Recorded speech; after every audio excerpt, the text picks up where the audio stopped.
Chapter 1 of the report discusses health impacts of COVID policies on non-COVID related health conditions. This is divided into 5 subcategories: medical services, care seeking, morbidity, mental health, and excess mortality. So what do we know about the impact on health services and health service utilization in 2020 and 2021? There's 2 meta-analyses on this subject. One found a 37% reduction in health service utilization around the world. So this is synthesizing hundreds of studies from countries across the globe.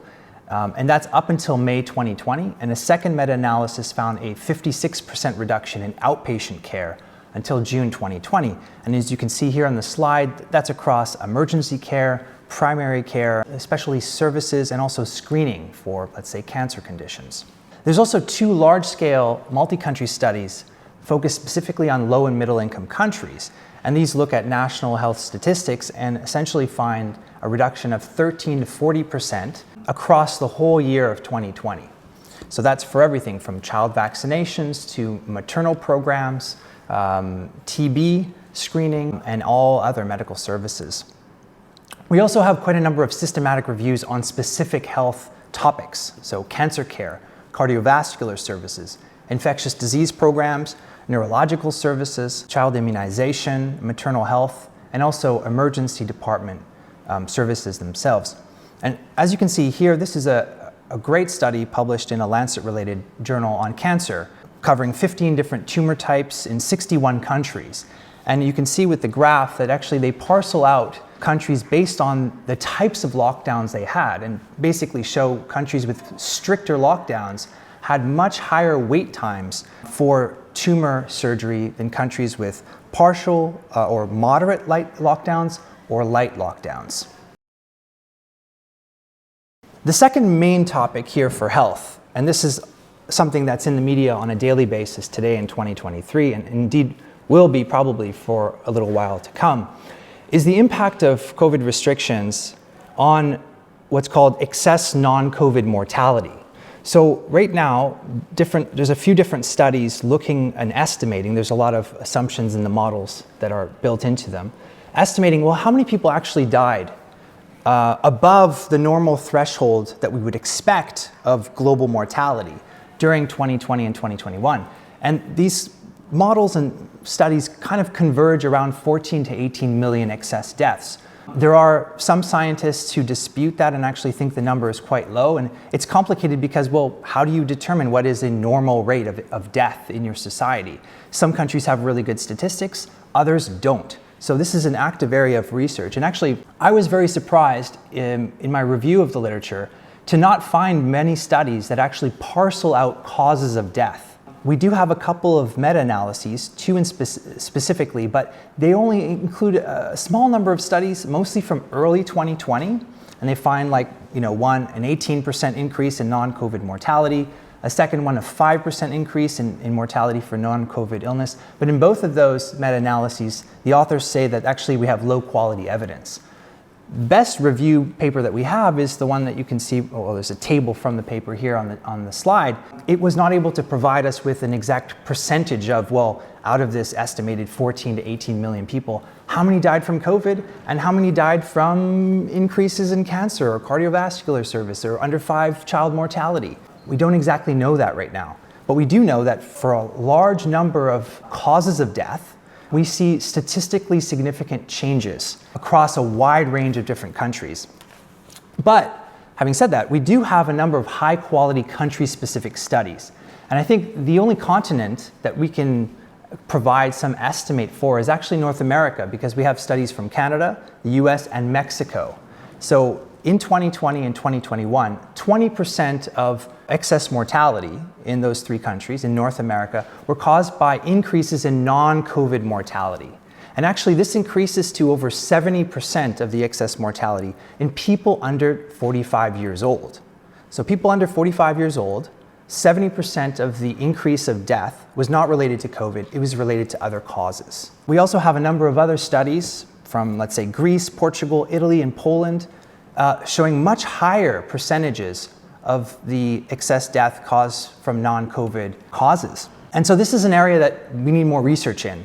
And I think the general consensus is that this proportion of COVID deaths to non-COVID deaths is going to be inverted as you go down the socioeconomic gradient for countries. So poor countries are going to experience more deaths from non-COVID related causes, but we don't have the data really to support that in the way that I was hoping we would. Now, there's 3 specific issues that I'd like to mention here that have been discussed widely in the media and have bearing on an evaluation of the COVID response generally. There's quite a lot of research on suicide. I would say it's probably the most researched health topic that I came across. Essentially, the research shows that we have very little increase in suicide during 2020 and 2021. There are certain countries where you do actually see an increase in suicide, a slight increase. It's not dramatic, but it is there and it's significant, statistically significant, so it's certainly a signal. Mostly in younger people and often in women. But on the whole, we can't say, yes, global suicide rates increased. It doesn't seem to be the case. However, if you look at the disaster literature around suicide and natural disasters or even war, often it takes a couple of years actually for suicide rates to go up as the socioeconomic situation and also the mental health burdens of these catastrophic events really seep into people's lives, and they actually then make the decision to end their life, which is a very tragic decision. So there's some suggestion that actually suicide rates are increasing in certain countries in 2023, so it's something to sort of monitor over the longer term, which is a point more broadly to make about excess mortality. At the beginning of the pandemic, there were a number of different models constructed, estimating how many children under 5 might die from the COVID-related lockdowns and also the economic recession that accompanied those lockdowns. And these models vary in their estimates from about 100,000 excess deaths to 500,000 excess deaths.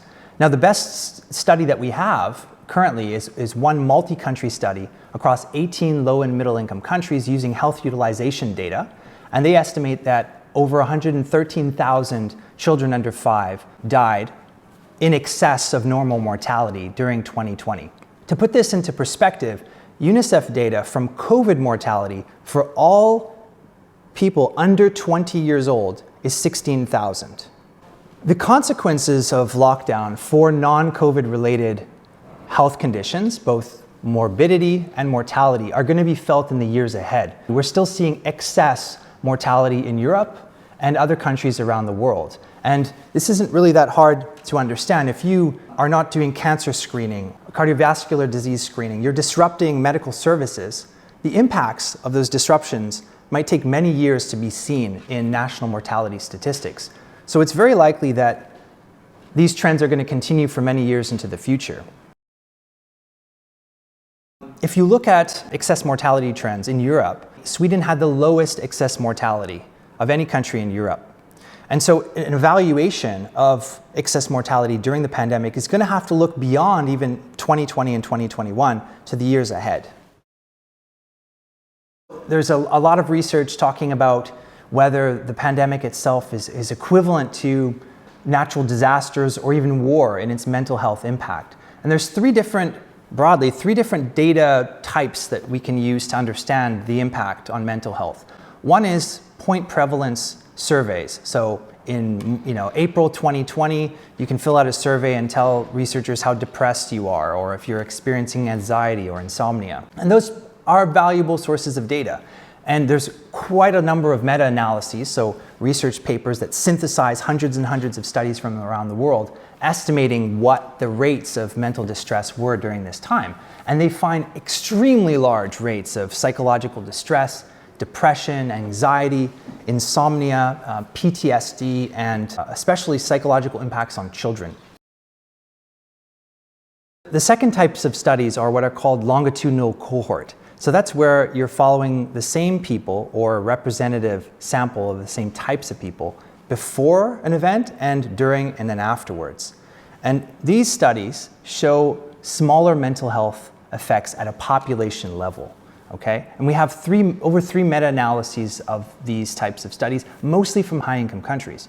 And they show a moderate, what's called a moderate effect in statistical terms, especially during the initial 2+ months of lockdown. Now, there's been a lot of conversation in the media based on the longitudinal cohort data saying, oh, well, the mental health impact wasn't really that significant. The research is very clear on this point, that the pandemic policies disproportionately impacted, from a mental health standpoint, people in lower socioeconomic groups, those with pre-existing mental health conditions, parents who struggle at home, working and homeschooling their kids, marginalized groups, historically marginalized groups, younger people, and also women.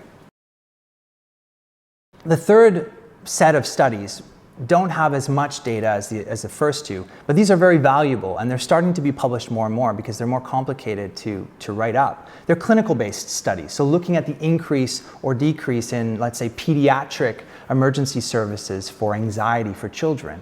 And we have two reviews on, for example, eating disorders in the United States, showing an almost 50% increase in hospitalizations for eating disorders during 2020. And we have other studies on self-harm with adolescents as well that also seem to increase. So in general, when you take these three different types of data, you have to triangulate them when you're talking about, well, how did the pandemic policies affect mental health? And we have one global estimate based on the longitudinal cohort studies for 2020, and these authors estimate that we had a 28% global increase in depression and a 26% increase in anxiety disorders in 2020. And obviously that's not as high of an increase as the point prevalence studies would suggest. I also want to make the point that we have limited data about change over time. So the meta-analyses and systematic reviews generally show that depression, anxiety, and loneliness peaked in May 2020, but other conditions like PTSD, psychological distress, were actually higher after July 2020. There's one particular meta-analysis based on 8 longitudinal cohort studies in the UK that actually found worsening psychological distress throughout 2020. And we also have individual studies from countries like Argentina, South Africa, Norway, and Ghana that actually suggest that there's very little improvement in this mental health deterioration in 2021. Hello, I'm Kevin Bardosh. In the next video, I'll be talking about the economy during the years 2020 and 2021, how economic growth contracted by 3% in 2020 in the largest global economic shock since the Second World War. In the description, you will find a link to the whole series, including all 10 sections of the State of Knowledge Review. Please like and subscribe to this channel for regular updates from me and to learn more about the work we are doing here at Collateral Global.